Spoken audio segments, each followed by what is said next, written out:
తెలంగాణకు ముఖ్యంగా హైదరాబాద్కు చాలా అన్యాయం జరిగిందన్నారు మంత్రి పొన్నం ప్రభాకర్.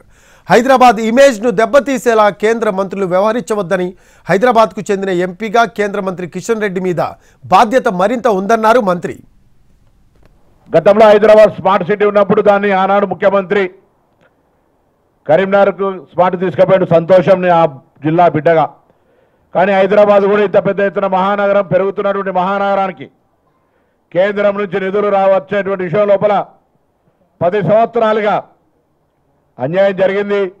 తెలంగాణకు అన్యాయం జరిగింది, అందులో రాష్ట్ర రాజధానిగా ఇక్కడ కూడా అన్యాయం జరిగింది.